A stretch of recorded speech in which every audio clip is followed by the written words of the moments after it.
Welcome to Understanding Photography with Kim Ayres. Tonight I'm going to be talking about a photo called The Wedding Dress. I'm also going to be talking about the notion of the happy accident when it comes to photography, which is pretty much the notion where you went in with one set of expectations and and then you end up with a photo totally away from anything you ever expected to do, but it's equally as exciting and fun.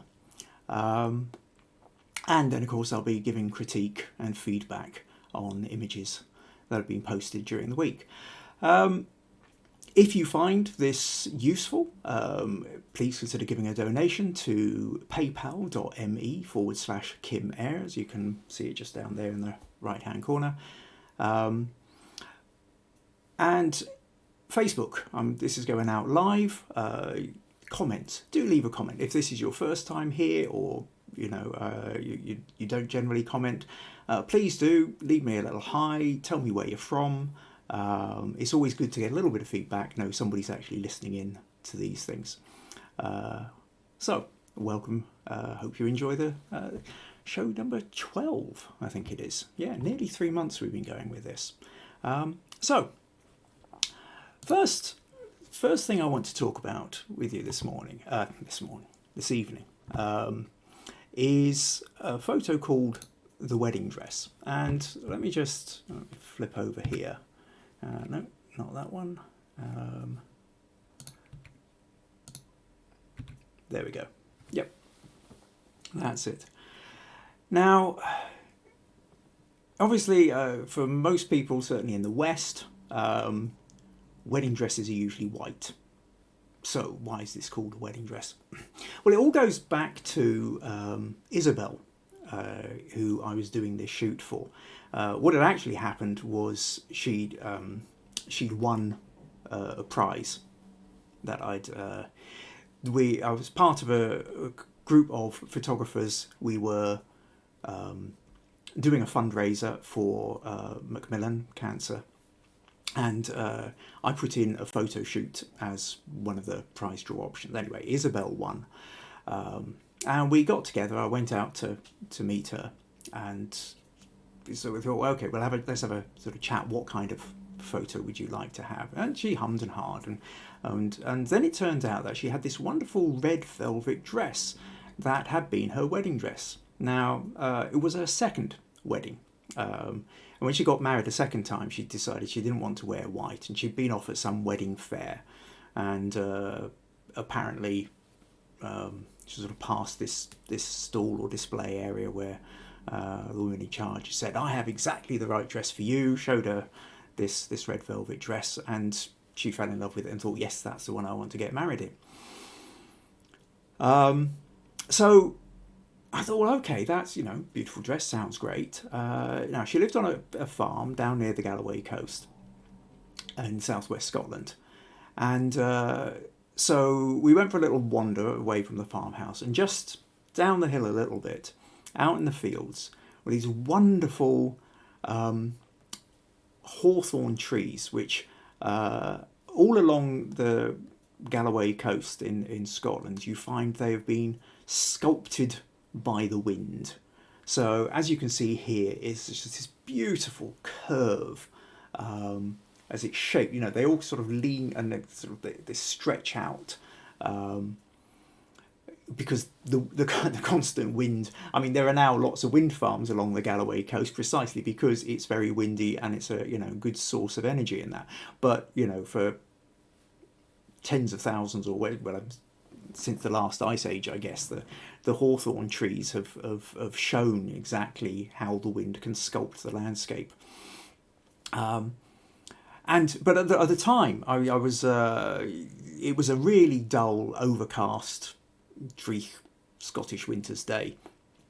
But I could tell from the way that the hills were going down, I thought if we could come back when there was a sort of low winter, because this was all around the end of November, beginning of December, and I thought if we can get the nice winter sun, then this could look really interesting. And so we then went through a week or two of watching the weather sunshine in the winter in Scotland is never guaranteed, and sometimes you're just looking for a little window of what might be a few hours. Anyway, we managed to arrange a day, a time. We went out to do the shoot. Now, I have to say that despite the fact that she's there pretty much all bare-shouldered, and there's this sort of warm yellowish glow, and other than the fact that there's not really any leaves on the trees, you wouldn't have much idea of the season. It was December, and it was blowing a small gale, and it was 6 degrees centigrade, or about 43 Fahrenheit in old money. It was Baltic, as they say, in around here. It was, and I had several layers on, and woolly hat, and 2 pairs of gloves, and I was just absolutely freezing. Isabel, has to be said, was fine. Isabel grew up on a farm. She's, her first marriage was in a farm. Her second marriage was on a farm. She was out in this weather all the time. And similarly, because she sort of was constantly fit, constantly energetic, even though this wedding dress was 12 years old, she still fitted into it perfectly. So it was kind of fun. But what was interesting about this photo, I suppose, is what made it a little bit different, and why I sort of decided to use this one when I was thinking about the notion of the happy accident, was that this photo was never planned. This photo, the reality is that actually Isabel, you can't see it in this photo, but Isabel is wearing a pair of bright green wellies, Wellington boots, rubber boots. And she wanted to have a set of photos, and it was the fun of it, whereby these bright green Wellington boots just contrasted with this romantic red velvet dress. And so actually the whole shoot was a fun shoot rather than a romantic shoot. Now the best way to show you, I think I've got I set aside another photo here. If I show you this one that was taken at from the same time, so here you get a better sense of that tree and just exactly how the wind has sculpted it over the decades. But if you look down here, you've got a red velvet dress, but you can see she's wearing these wonderful green Wellington boots. Now, at this point, I was aware of the fact that you've got the sun the other side of her, in which case she's mostly in silhouette. I just started using off-camera speed lights or flashes, and so this was a time to start using them. So I pulled out, got the flash out, and basically it's being used as a fill. So over here on the left of the picture, I had a flash on a stand, and that's because the strong sunlight the other side of the tree there was just putting her in silhouette, and by lighting up her back with the flash, you then she stops being a silhouette. That beautiful red dress comes, stands out, and also there's a nice gust of wind giving this fantastic little zigzag shape as well to it. It's also classic rule of thirds in terms of composition, although she's looking out of the picture rather than into the picture, which I quite like with this. But it is one of these things that, to come back to that notion of the happy accident, this shot was not planned. Essentially what happened was I was messing around with the tripod, setting up the stand, shooting off a couple of, trying to get the light balance right. And she just sort of stood there and was looking down the valley while I was mucking about. So this was a test shot, and I had no idea that it was worth anything, because it wasn't the photo I was going for. The photo I was going for was more like the previous one I just showed you, where she's facing the camera, or she's, hoiking up her dress a little bit and showing off the wellies and having a laugh. And most of the rest of the set of this is, she's a big beaming smile or cracking up laughing, and it's a really fun, wonderful set of photos.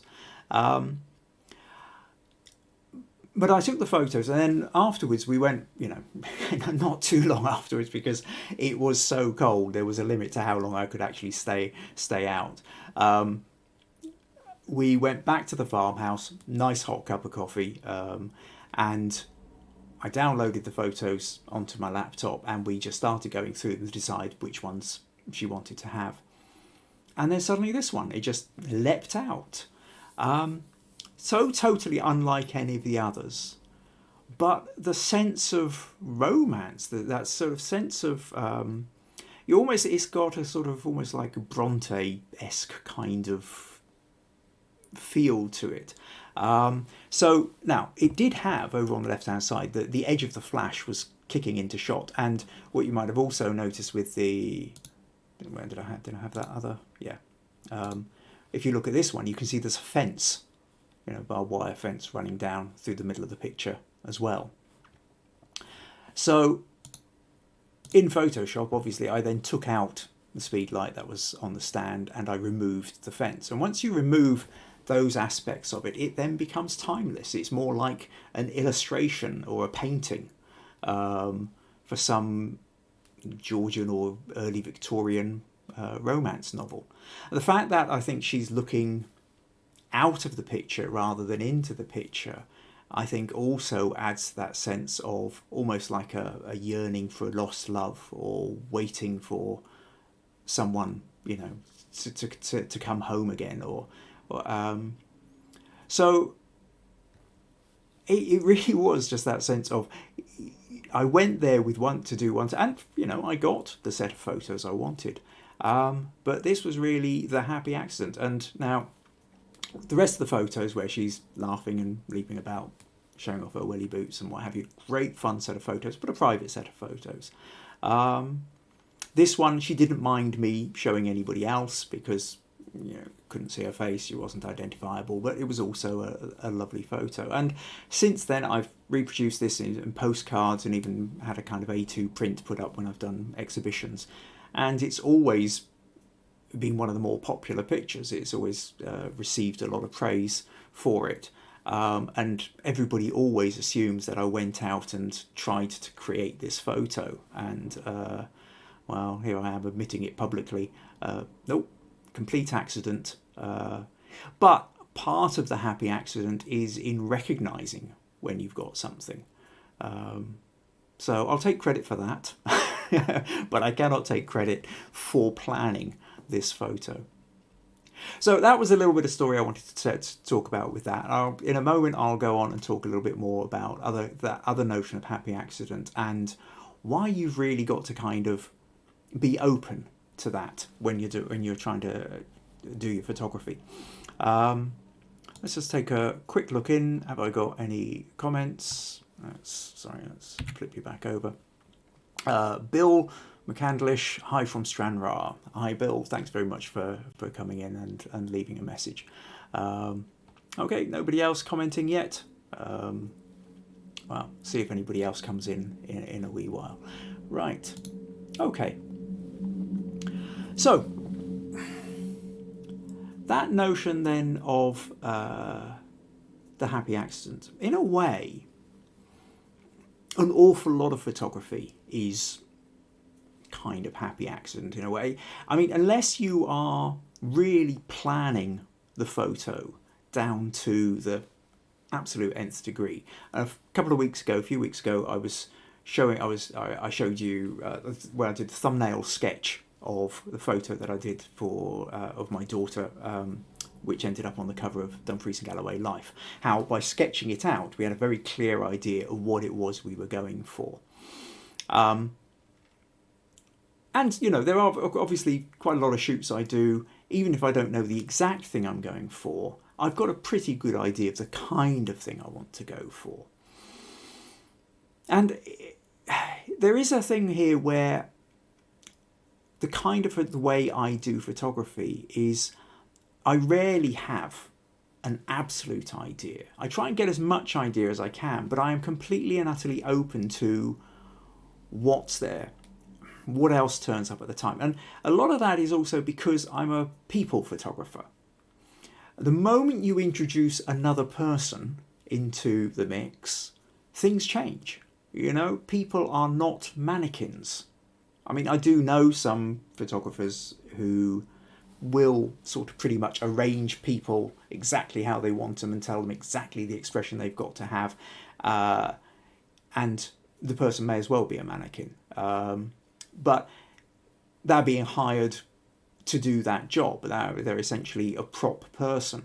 And sometimes you need that if you've got a particular product you're trying to promote or an idea you're trying to sell.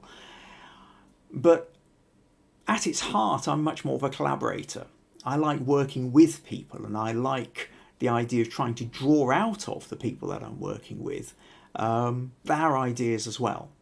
And so it does feel more like there's a collaboration, there's a movement between people. And then if there's more than one person, one other person, then it becomes even more complex and unpredictable. Now, for some people, that unpredictable nature has them terrified, and it's why there's probably fewer portrait and people photographers than there are landscape or wildlife or street photography or architectural or product photography. But for me, it is part of the fun, is that interaction and that sort of relatively unpredictable nature. You're riding a mood or a feel. It's more like surfing. You don't control the wave. You ride on the wave and you get a feel for it. Having said that, I've never surfed. I'm making this up as I go along. I have a niece out in Indonesia who an amazing surfer, has run surfing schools and stuff like that. She could probably tell you more about it. Anyway, that's me. We're going so far off on a tangent, I've forgotten where I was coming in from. So working with other people. And yes, so there is this notion then that if it's completely unpredictable, then it's always about accidents in a way, but you're trying to sort of control it. My friend Alan Wright, who's a landscape photographer, he often talks about the notion of narrowing the odds. So you're never going to go out and first photo take the perfect image, or if you do, it's extraordinarily rare. But what you do is you create the circumstances in which you're favouring a good chance of you being able to get a good photo. So if you watch the weather forecasts, you're more likely to get a nice sunset or a nice sunrise. If you check the maps, if you go and visit places, you get a sense of how particular objects or places or light or shadow interact with each other. So you're lessening the odds of in your favour in order to be able to get a good photo. The happy accident, I think, is just that bit whereby you just weren't expecting anything like that. I mean, another one where was it last week or the week before? I think I was talking about the fantastic Mr. Fox photo. So this one here. Now, a lot of timing and planning went into it, and we, the shooter got cancelled twice because we didn't have the right weather for it, and I wanted to have that beautiful low evening sun behind her. But the accident here was when the sheep wandered into view. I had no idea when we were setting up the shoot that there were going to be sheep involved. And they just beautifully just wandered into view to see what was going on. So that is a sort of example of the happy accident. I think some of my happy accidents come from this notion of other things come into the picture, new elements which you weren't expecting. And some of it is you took the photo and you didn't realise there was anything in it until afterwards. Another version of this is this photo, which I would imagine probably is appearing on your screen as quite dark. The central part, you might be able to make out a couple of figures here, but the brightest part that's catching your eye is up on the left, where you've got a notice board, and down on the right where you've got a bit of plastic sitting over a lump of clay, which is also catching the light. Now, this is another photo where I was doing this photo of Douglas Fitch and Hannah McAndrew, a married couple of potters, amazing potters, and I did a photo shoot for them. But at this point, this again was one where I was just trying out the lighting. They were busy rearranging. Hannah's there feeding their wee boy Fred, and Doug is in the background moving jugs about. I've put an off-camera flash speed light behind the window of the hut with an orange gel in it, and a diffusing umbrella to just sort of spread the light as it comes in. Here in the foreground on the left, I've got a picture. I've got a flash with a large softbox in it to try and create something looking more like a natural window light, because it was quite dark in there. But I was still adjusting, and they're still moving about. But then when I got back and I was going through the images. Initially I just dismissed this one, but I started playing with it a bit more. I thought there's something I like about, there's a sort of hidden shape in there. And I went in and I edited it and brought out the detail from the shadows, and ended up with this photo. And I sort of cropped out part of it, and I sort of drawn the attention in. And I love this photo. I mean, it's one of my favourites from the set. There's a naturalness to it. I mean, the rest of the photos were much more staged. Not totally staged. I mean, there were some completely staged photos, but I was then photographing Douglas while he was making a pot, and I was photographing Hannah while she was applying clay and relief and onto making patterns onto a plate. And so these were sort of set up, and then I was taking photos as they were making. But this was the throwaway shot. This was just a test shot. And yet the naturalness of it, because nobody's posing, you've got to kind of be careful here. A lot of people say, oh, my favourite photo of me is when nobody, they just kind of caught me by surprise. The problem is yes, you can get caught by surprise, but do all the other elements match? Does it still have nice lighting? Is the composition still working? But I quite like the composition in this. I mean, it is, again, kind of rule of thirds. You've got, Douglas over on the right here. You've got Hannah down on the left, but you've got sort of diagonal movement between them. There's a nice backlight behind Douglas. There's a diagonal coming up from Fred, which is leading you up towards Douglas on the right. So yeah, in that sense, then this was a kind of happy accident photo. Wasn't really what I was trying to get. Another example, one where lights didn't go off. I was doing a shoot for Absolute Classics, and pianist was at a piano on stage. It was during a rehearsal stage, and I had a light behind her and a light in front of her, and while I was going to click, the main key light didn't go off.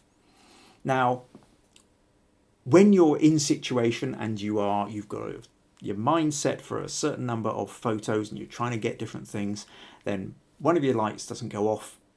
You're not looking to think, is that interesting? You're just annoyed that it didn't go off, and then you're sort of waiting. You don't know whether the batteries are getting low or whether the connection wasn't right. But again, when I came back and I was going through the photos afterwards, I found I had this photo. And for me, there's something beautifully atmospheric about it. Yes, you've got this great big, the light coming through here. She's now in silhouette. But the way I was talking a few weeks ago about the notion of backlight and how interesting backlight is and why you should really be wherever you can. Well, not wherever you can, but a lot of the times, if you could introduce a certain amount of backlight, then you can enhance your photos in a particular way. It is something of a kind of photographer's secret weapon. And these sort of silhouettes where you end up with this sort of almost this outline around the face is very clear. She's there. She looks very kind of peaceful. And it's very moody and atmospheric. One which I really love because is this one. Now, again, I would imagine on your screens, I mean, I can't see it too well here either. This was another one.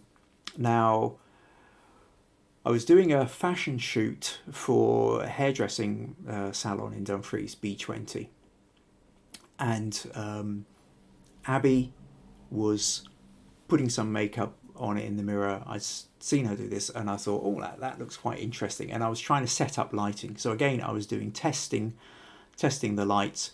It's extraordinarily difficult to actually get the lighting right for somebody in the mirror, as opposed to when you're seeing them, because if you put the lights where you want, suddenly you find the lights are coming into the reflection.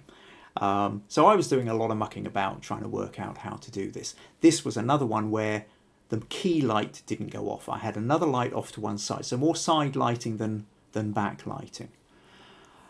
So again, at the time, this was a failed photo. I had a bunch of things in mind, what I was trying to get. This one failed. It should have, under normal circumstances, when going through the photos, it's just one of those that's either deleted or put into the useless pile.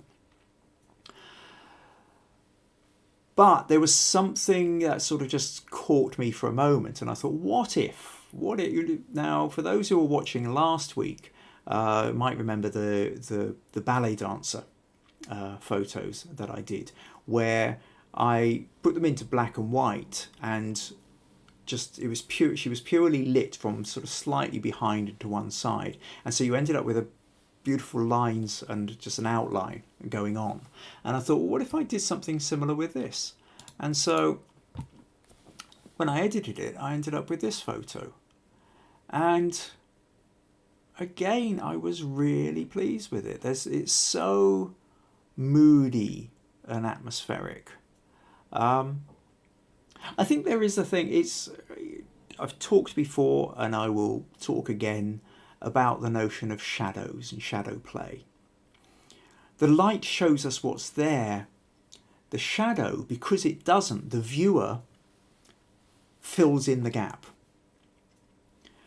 So the viewer is then bringing some of themselves to the experience of viewing the photo. It's not just a case of passively seeing what's there.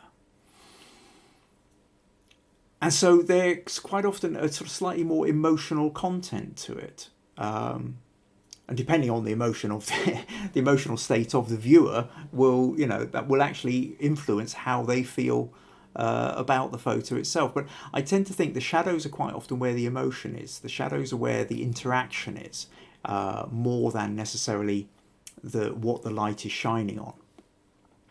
So when you do something like this, you're just getting half the face. But what's nice is if you get half the face, but then you get a little bit of hair coming down here. So it's not just 50-50. You've got light, shadow, light. Similarly, you go from dark to light, and then there's a little bit of dark here nestling within the arm as well. So you've got these sort of layers that move across. So really what I want to that's kind of what I wanted to talk about, is this notion of being open to possibilities when you go out for your shoot. I think it's always a good idea to have an idea in mind of what you're trying to go for. We can go out and just randomly take photos, and that's fine. And if that's what you just enjoy doing, then there's absolutely nothing wrong in that. An awful lot of photos we take, we just happen to be out, we saw something, we liked the way the sun was falling, we liked the way the shadow fell on that tree while we were out walking our dog or whatever, and we whip out the phone, or if we happen to have a camera with us, we take a few photos. It's a kind of hunting. Well, it's not even hunting. It's a kind of almost scavenging kind of photography. You just happen to come across something and you take the photo. The kind of photography I do does tend to be very purposeful. I've got an idea in mind of what I want, and that's what I'm creating. But I think you have to be open to the idea of just because it didn't work doesn't mean it's useless, or doesn't mean you write it off. I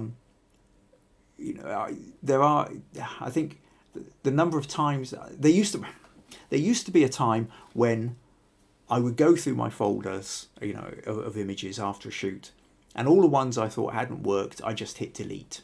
And part of that was because I didn't have a lot of memory on my computer, and I was just trying to save space. Now I look back on those days with a certain amount of horror, because there's a number of photos I've gone back into, or I've since sort of, I know I would have deleted them had I still been in that mindset, and yet now I've managed to find something interesting out of them. Maybe not for the shoot that they were intended for, but they've managed to be used, repurposed, really, for something else, maybe a competition. If you, I mean, this photo is completely unlike any of the others that would the sort of fashion style shoot, which was done about hairstyles in a vintage retro shoot. All the rest of the photos are bright, colourful. She's there, covered in light, with a bright pink background, bright red lipstick, blonde hair, laughing, giggling. It's a high energy, bright photo. The absolute antithesis of this, this is dark, moody. So this was no good for that set of photos. But online competitions puts up dark and moody, puts reflection, wants something black and white, even something like yin yang. That suddenly this photo becomes useful for doing that. Okay, so be aware of that. Now I'll just again take a quick flip that back into Facebook, see if we've got any more comments. VG, hi VG. Such lovely captures. You are lucky with accidents too, I suppose. Lucky. We're all lucky, or unlucky. Sometimes there's that notion of being in the right place at the right time. And yet I've also heard, basically, if you're in enough places, enough times, randomly, sooner or later, you will be in the right place at the right time. But a lot of it, like these photos that I'm showing you here, I didn't even realise I was in the right place at the right time, because my head was elsewhere. So it's about recognising the opportunities afterwards. Sometimes you recognise it at the time, and that's great. Sometimes you don't recognise it until afterwards. And there is also, I've heard some of these top photographers talking about, it's only sometimes when they're actually sitting down and going through the photos did they realise the photo they should have taken. And that happens an awful lot. It's almost the exact opposite of the happy accident, which is you get back and you go, now I know the kind of, and I wish I'd done that, but the time has passed for that. So you have to do the best with what you've got. Right, okay. If you're finding this interesting, once again, I say, please consider the idea of donating. PayPal.me/Kim Ayres. And I'm about to, and if you're watching this on, I record these, so if you only just come in and you've missed the beginning, you would like to catch up, or you are, these go up on YouTube, usually on the Wednesday, so by Wednesday evening, you can watch the latest episode. If you are watching it, or you'd like to get notified, make sure you subscribe on YouTube, and you click the little bell, which is notifications, so that as new ones go up, you get notified that they're there. I'm now going to move on to the critique section, and this is where, now for this I have a Facebook group also called Understanding Photography with Kim Ayres. If you go to my main photography Facebook page, you'll find plenty of links to it, or just type that into the search bar, you'll find the group. If you've not already joined, just apply to join, I'll let you in.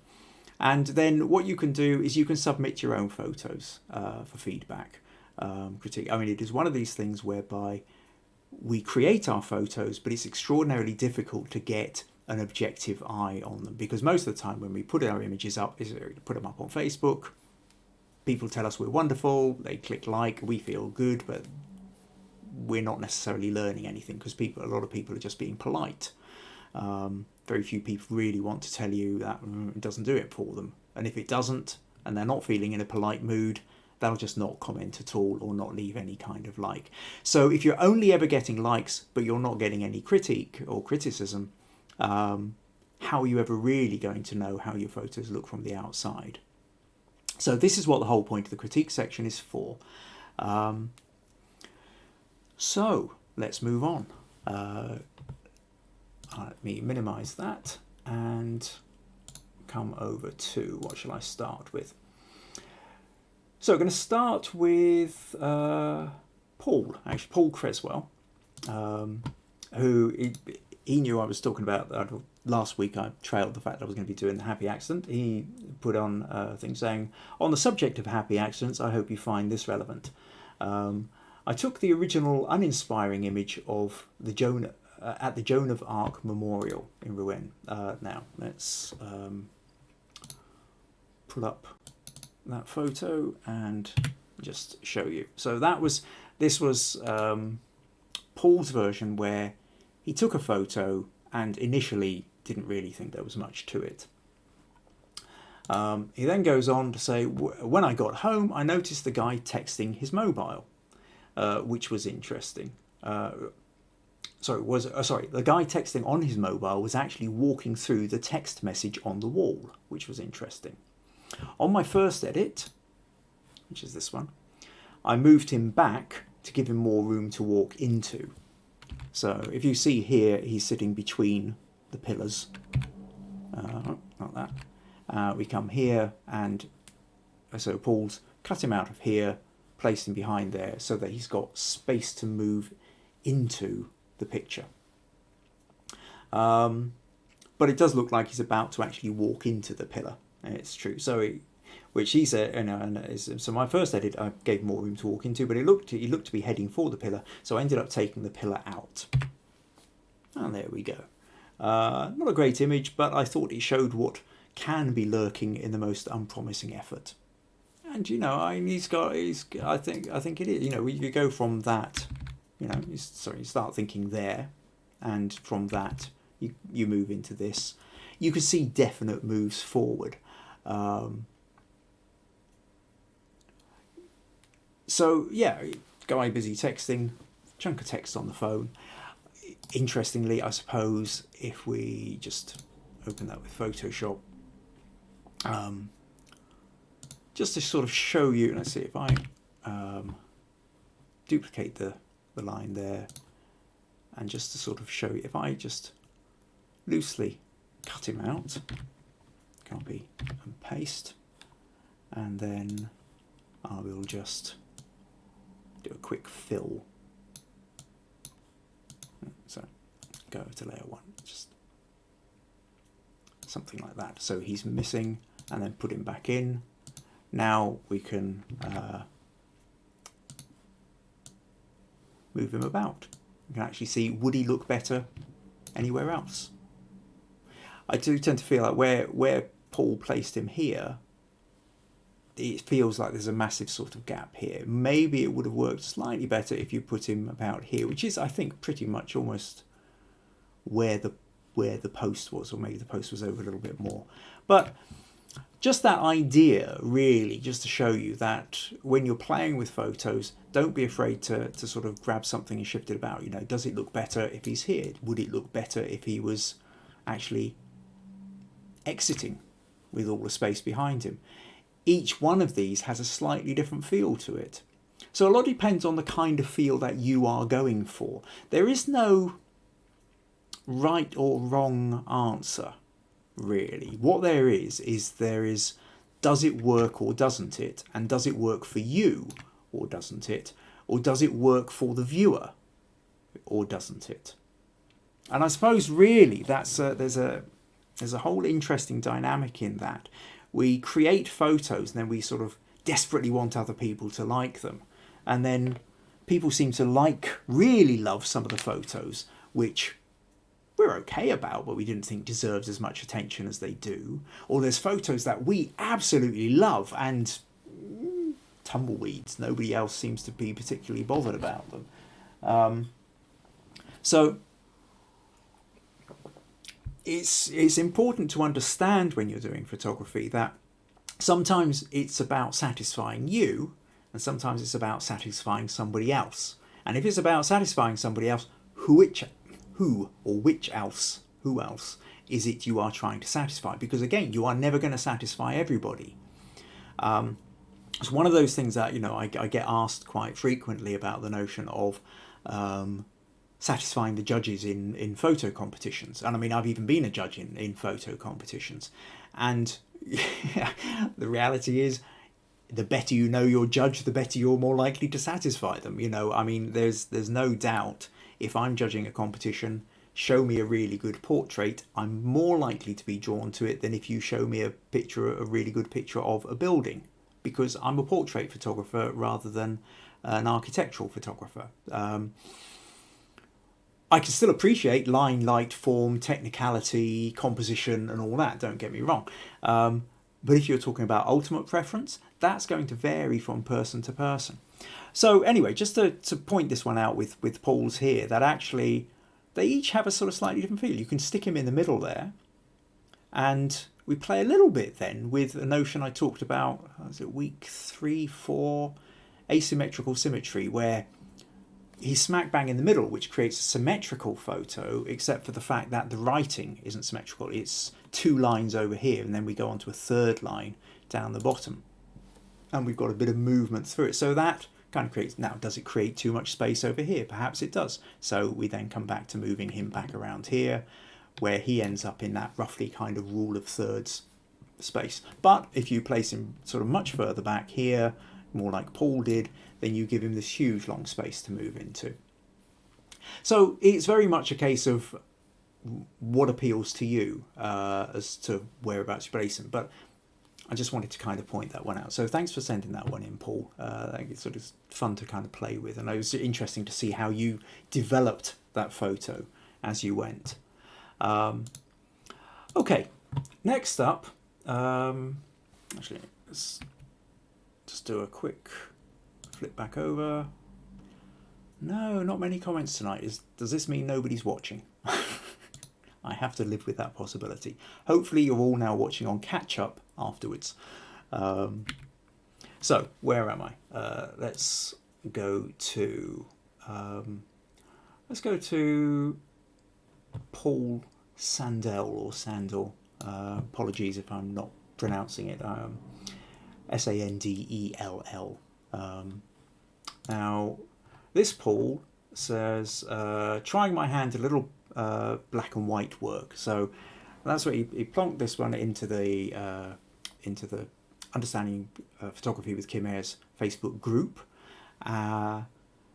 So then I left a little comment saying, was there any particular kind of feedback he was looking for? And he said, any really. This was a quick snap on my mobile. I usually work with a Nikon.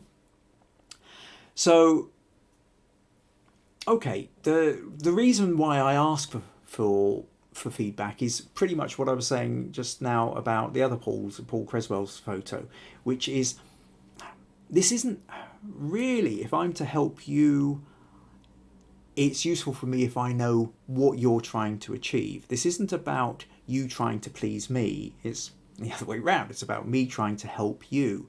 If you've got a specific thing in mind, but you don't feel like it's getting there, then perhaps my knowledge and experience can help you get past a blind spot or give you some pointers as to directions you could go in. By and large, a lot of the photos that will be submitted aren't the kind of photos I would have ever taken. Or if I would have taken them, I would have gone into them with a different idea in mind. So it's not about specifically trying to satisfy me.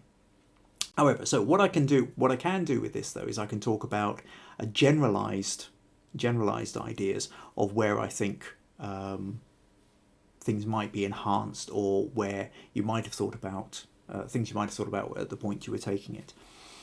So you put it in black and white. Now, the very first thing I have to say, Paul, that strikes me is that it doesn't quite feel straight. Now, I don't know whether it's because my head is tilted or my screen. I think my screen is straight, but I am very tempted. All I really want to do, just half a degree or something, if I just take this and tilt it a fraction, and that's all it was, that 0.9 degrees, something like that, and hit enter, that feels better. You can have photos which are off, don't have to be 180 degrees and 90 degrees. You can have tilted photos which can work really well, but generally speaking, if you're going to have a tilted photo, it has to be purposefully tilted.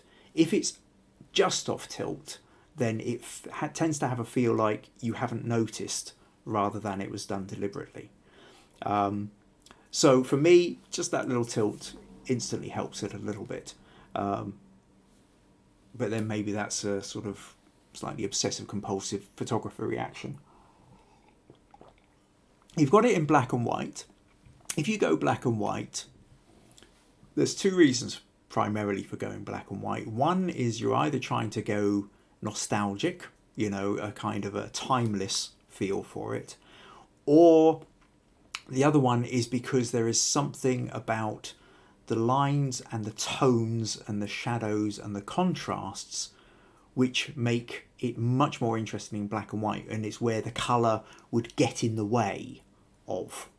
So a bit like that one that I showed you of Abby sticking her lipstick on, having skin colour and everything else wasn't as interesting as the tonal contrast. The contrast between the light and the dark and the deep shadow and the texture of the hair. That's what made it interesting. So having it in black and white helped that. The colour would have been a distraction in that. Now, when I look at this photo, I don't feel that there are strong contrasting lines which justify it being put into black and white. So therefore, I guess you're going for the nostalgic side of it. The difficulty I think there is with this is there isn't a key thing to latch on to. And this is one of the problems I think. We all have this all the time. We're out there and we see the shape. You're there, it's a jetty going out into the water, as well as seeing this wonderful structure moving out into the water. Now it's just fairly low resolution because it's only on a Facebook grab. So, but you zoom in a little bit, you can see that there's all these sacks here, presumably some netting or something up over there, some more bits and pieces going on in the corner which I can't make out because it's not high resolution enough. But the thing is your experience standing there means that you can see this structure. The structure sounds interesting. You can hear the water lapping against the structure. The tide is a bit out. I can see seaweed and barnacles and what have you. So you will be smelling the salt air as well. And, it's a little bit overcast. Could be a bit of a breeze. You'll be feeling there's little kinds of ripples on the water. So there's a bit of a breeze as well. So you're getting the full sensual experience of standing there.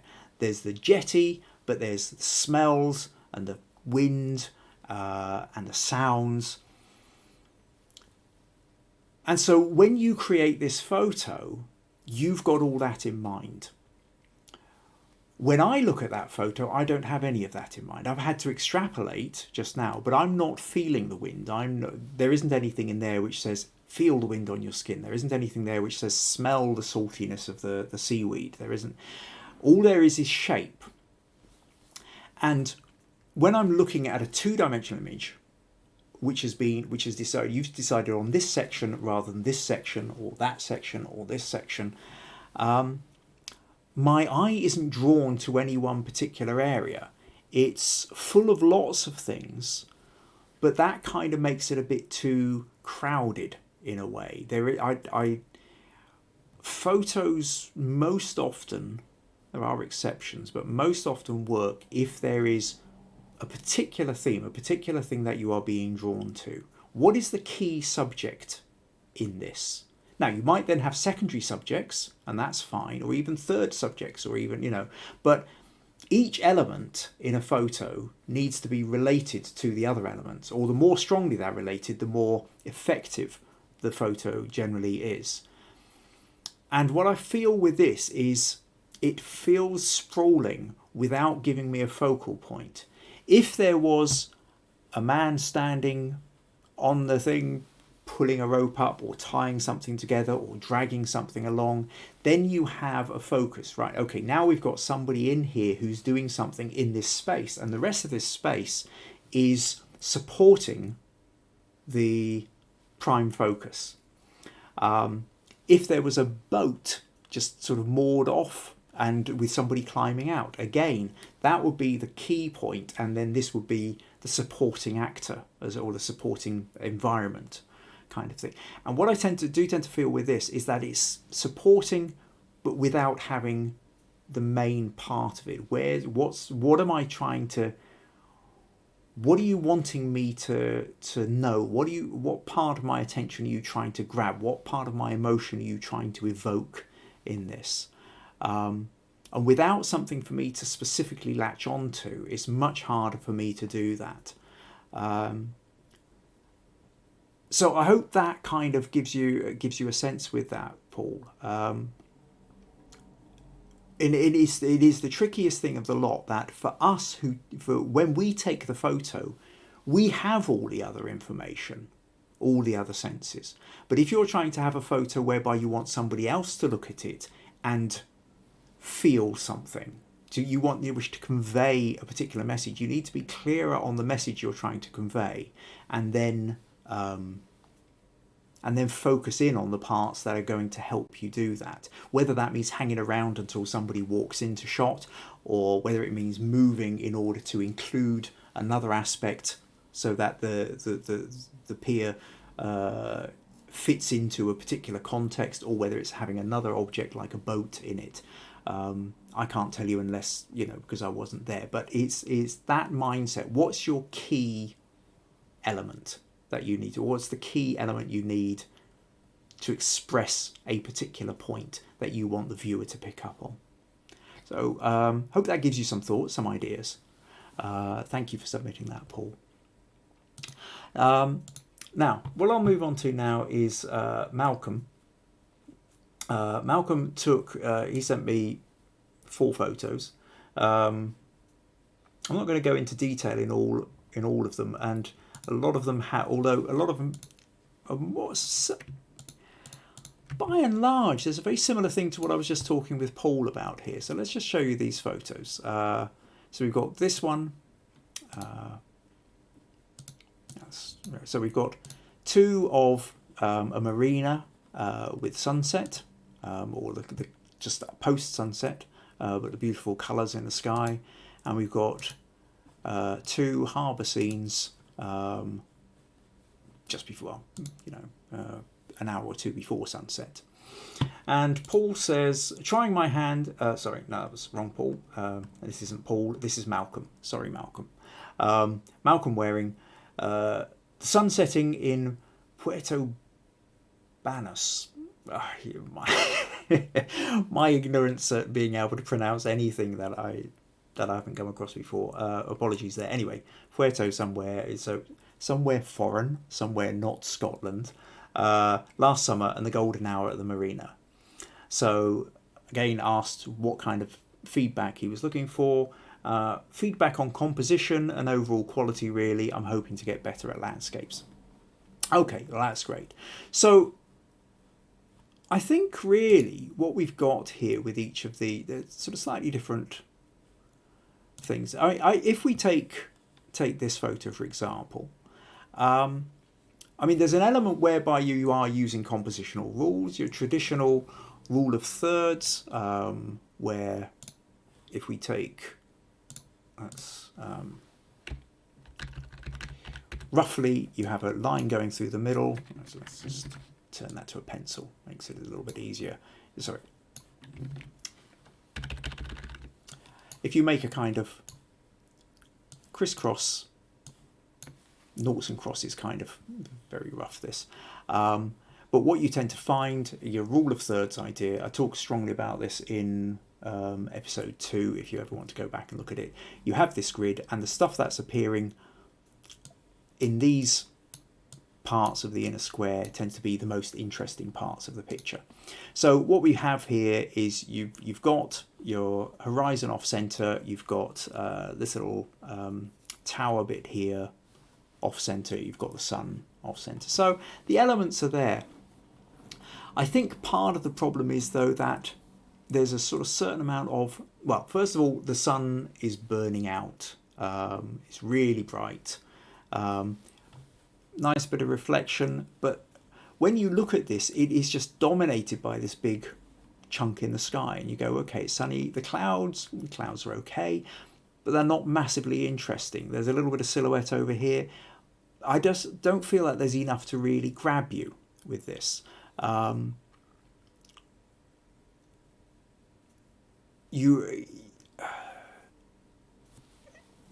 Really what happens is you just get drawn to the large sun in the sky. I think, and similarly with this one, this is also very, very bright. Now I know, I can see by the way you've been editing this, the kind of sort of yellowish area around here, that you've tried counteracting that. And I can see where you're going with this.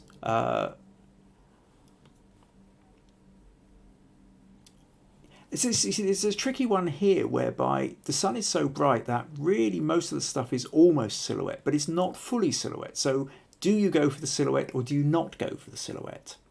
And I think kind of what you've done here is a little bit of a compromise, which neither satisfies one nor the other. I mean, if I go to a curves here, if I bring the curves down, something like that, or maybe, what if I try levels, bring that down a bit, there's something very similar here, okay. Then you get a slightly more interesting sky. We've lost a bit over on the right here, but you could bring some of that back, but make it, the idea of making that more silhouetted. Then it's about the notion of the silhouette against the colour. But this is kind of a bit too burnt. It just grabs too much. It's way too dominant. It becomes a picture of the sun and everything else becomes incidental. You know, alternatively, if we go the other way, we pull this up and we sort of whiten it out. So now what we can see is we can see the buildings, you know, and we can, and these buildings, they're obviously not in Scotland.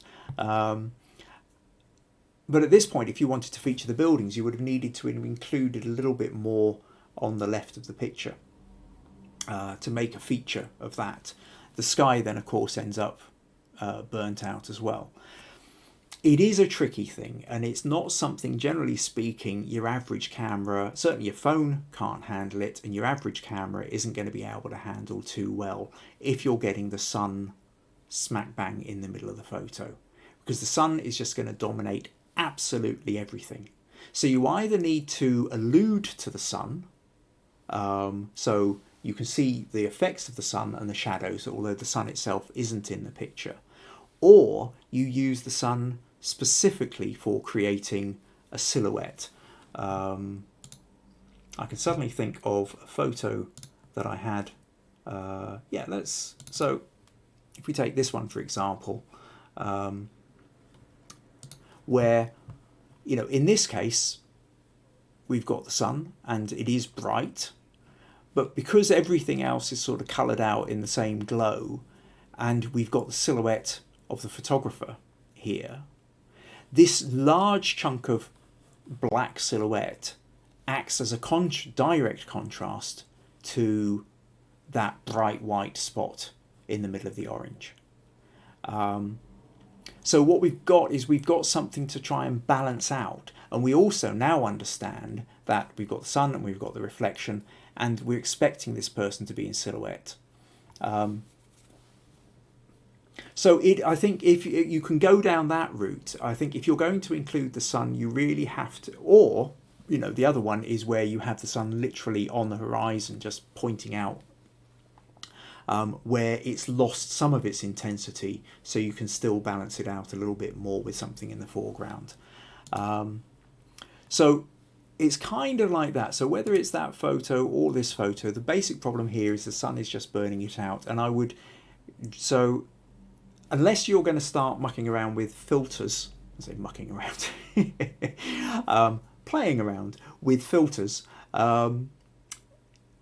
to lessen the intensity of the sun, and you know, there are brilliant people who do this absolutely brilliantly. That's one way around it. But if you're not there yet, then I would say, as you're trying to advance your photography, just don't have the sun directly in the shot. Now, your other shots here, you don't have the sun in the shot. The sun's obviously set now. And the key thing to these photos is the sky. They're beautiful, beautiful purples and blues and dropping down in peach kind of thing, and then little bits of reflection in the water as well. So absolutely, I get that. I can, you're standing there, the temperature's dropped, now it's sort of become a bit cooler. Again, that evening smell, the freshness, you can hear the water lapping, and you've got beautiful sky. Of course, you're going to grab your camera and start clicking away.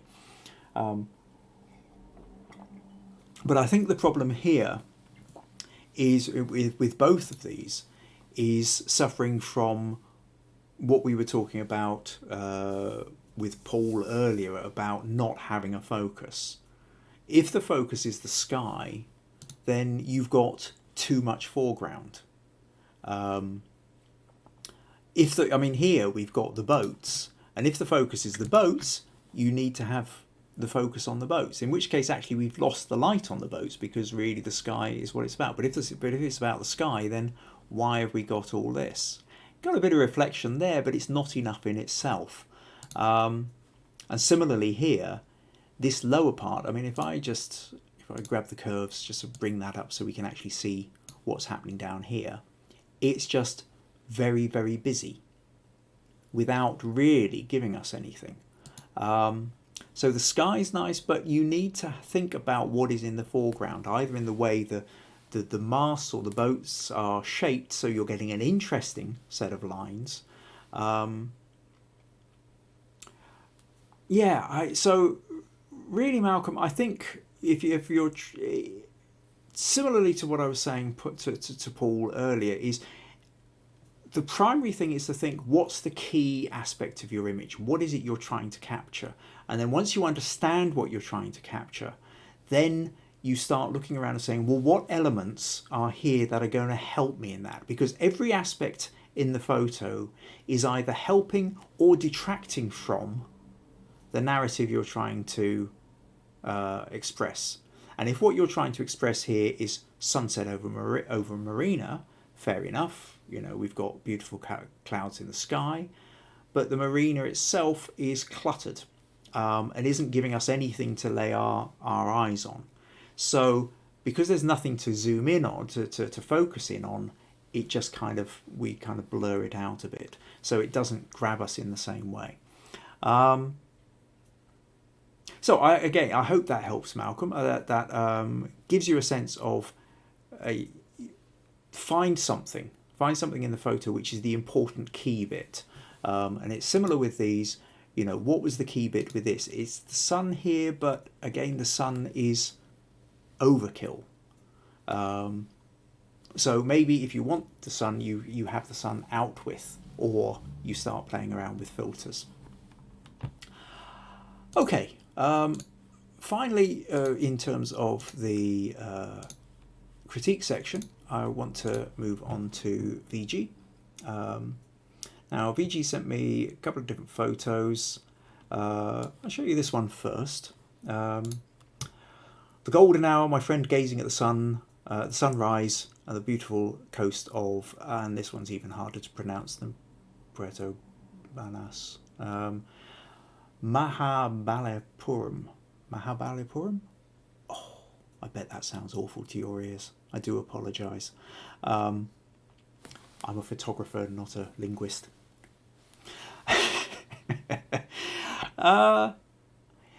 Okay, what's it say? Right, and she's got another one with some silhouetted palms. I'll come back to those ones in a minute. Questions. What should I have in mind when taking photographs during sunrise or sunset, and how to enhance them? Should we use any filter? I kept white balance in auto mode. Should we set the white balance manually as well? I feel it's slightly tricky to work with white balance in manual mode. Now, white balance, yeah, there's an entire podcast I could probably do on white balance. But to be honest, my feeling tends to be, yeah, for the most part, at the stage you're at, VG, use the auto white balance, but then in post-production you can change it. A lot of editing programs, are the slightly more sophisticated ones anyway, there is an option somewhere in them to adjust the white balance. So for example, if let's just take this, I'll duplicate that layer. Now in Camera Raw, which you get with Photoshop, so okay, we're looking in the wrong place. Filter, Camera Raw. There's an option up here over on the right which says white balance. Now there's as shot, so this is as you've sent it to me. Now in the raw version, if you've got the raw file, you will actually see that it has a whole bunch of things. Now this says auto. Now I click auto, it's given it a slight yellow shift. But in essence what you can do is you've got a yellow blue slider and you've got a purple or magenta green slider. And on your yellow blue slider, if I move it this way, it creates, the yellows become rich, everything kind of, until you sort of come out here. It creates a warmer colour. As you slide it this way, it goes cooler and cooler until it looks very odd indeed. Green and purple goes greener, goes more purple. Now, depending on how you want to play with this, you know, you could make it slightly bluer, make it slightly purpler. You get one of those kind of, you know, sort of strange kind of colour things here, or you can, you know, make it greener, yellower or greener. So you can play around with the white. So the white balance is really about this kind of shift, and how much you want to, you know, it will do it automatically. Sometimes it gets it right, sometimes it doesn't. I found, for example, the auto white balance on my Canon is terrible for greens. If I'm doing a woodland scene, the greens always end up looking insipid. They never look as rich. So I find if I set my white balance to cloudy or even shade or something like that, suddenly the greens look better. You need to kind of give the whole thing a sort of slight yellow shift, but that's with my Canon camera, my particular camera. So you can learn your own camera. There is also down here, there's vibrance, and the vibrance tends to boost both the blue and the yellow. So you can sort of richen those up, and it tends to ignore the reds. So you can play with it once you've got it, VG. I mean, you're right. In situation where you're playing around and you're worrying about everything else, worrying about the white balance is maybe a step too far when you can make adjustments in Camera Raw. Having said that, there are people I know who do amazing things playing around with the white balance. There's a particular photographer I know, and he deliberately set the white balance to create a very kind of blue picture, except for the fact that he then put an orange gel over the lighting, so that when he took the photo of the person themselves balanced out and looked quite normal, but the background had a very strong blue tint to it. That guy's a master of doing photography where you get all these fancy effects in camera and you don't have to muck around quite so much in post-production. But at an early stage, if you're still kind of at the beginner stage, then I would say pretty much keep it on auto and play around afterwards. That will give you a sense of it. Once you get a better sense of it, then you can start playing around in the camera. Now, the other ones you showed me were, well, you sent me, well, not the complete original, but a started original, and then the other one with the girl's silhouette was taken during sunset at a deserted beach in Gokana. Sorry, VG. I tried removing the coconut palm at the centre of the photo. Okay, so originally there was a coconut palm in the middle, and I can tell this because if I zoom in here, we can see that this bit's repeated here. There's obviously been a bit of using the clone tool to get rid of that. So I'm guessing that must have been dominating the picture in a way that you didn't want to. Crop the bushes and some sky, flip the photograph, so it was presumably the other way around. I even tried to move the girls, not smooth. yet there is a void in the edited one, not able to place the reason for it. So this is the edited version. You can also see then that the girls are sort of between the palm trees here, and then in the edited version, Vigi's moved them over to there as well. So here we've got a sense of there's shape, you know, we've got these beautiful sort of silhouettes of the palm fronds and what have you against the sky. It's not fully silhouetted, where there is still detail in the foreground. Now, a little bit depends on the screen you're watching on as to how much of that you can see. If I just quickly grab the curves, drag it up, you'll see that there's more detail in the back there. How necessary that is, I'm not totally sure. But Vigi's feeling is that despite the fact of moving the girls by the beach into here, it still feels that it's a bit empty. I think by and large it's basically because they're too far away. In a way, I can see where you were coming from, Vigi. You know, you've got this picture, and we've got these trees, and you notice a couple of people on the beach, and so you've got the photo, and then you think you'll zoom in. Here's a thought then for the zooming in. If I take this, like you, I think the real story is happening in this part of it. You don't want this lower part down here isn't really doing anything for us. It's just a bit of field or plowed bit of earth. So we can come into here. Now, what you did was you cropped in about here, I think. But you know what I'm really interested in? I like these trees over on the right here. There's something quite nice about the way they sort of line up. So I think personally I'd be quite tempted to just leave them in a bit. Now, a little bit more gap over there, which is unnecessary. I think maybe pull that in a little bit here. Drop that down maybe a little bit more. And I think the addition of those creates quite a nice shape. Now, you're right, there is still a kind of gap here. There isn't really, if we go back to what we've been talking about for the other pictures that were put in for feedback, you need something to draw your attention.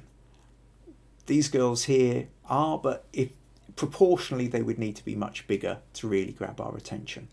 Again, a little thing here, if I grab the curves, pull it down a bit, sky becomes a little bit more interesting. This lot then pulls into full silhouette. Maybe this bottom part now, just there's a bit too much black. We don't really need all that. We can get rid of some of that. Maybe pull that in a little bit more, something like that.